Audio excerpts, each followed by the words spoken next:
What does this all mean for the future of how we pay for things? That is the million-dollar question, isn't it? We're seeing this convergence of technology and politics and even pop culture, all shaping the future of finance.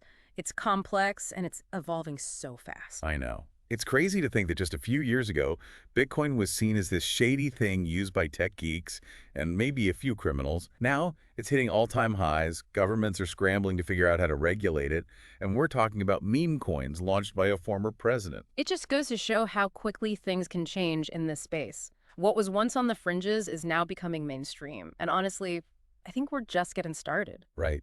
That makes you wonder, what will the next 5 years bring?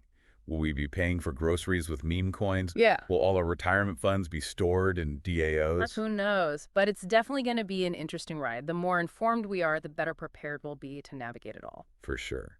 So while we wait to see if Trump's coins actually become the next reserve currency or whatever, let's go back to something you mentioned earlier, real-world use cases for XRP. Oh. You mentioned India using it for oil payments. Yeah. But what else is out there? I'm really curious to see how this technology is being applied beyond the charts and graphs.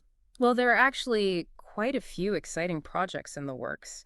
For example, some banks are starting to use XRP for cross-border settlements, Oh, okay. which could be huge because it could speed up transactions and lower costs compared to traditional methods. So instead of waiting days for a wire transfer, it could happen almost instantly. Exactly. And that would be a game changer for businesses that rely on international payments. Absolutely. What else? Well, there's also been a lot of development around using XRP for micropayments. Micropayments.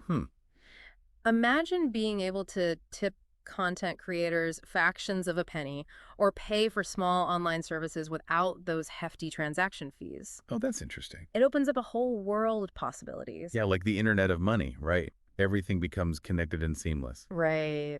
Okay, I'm officially nerding out here. It is pretty exciting stuff. It feels like we're on the verge of something big, and I bet our listeners are feeling it too. I'd say so. The potential is enormous. But we also need to temper our enthusiasm with a little bit of caution. All right, of course. There are still challenges to overcome, regulations to figure out, and of course, the crypto market can be very volatile. Good point. It's easy to get carried away. But it's hard not to feel optimistic when you see XRP being used for real transactions, not just speculative trading.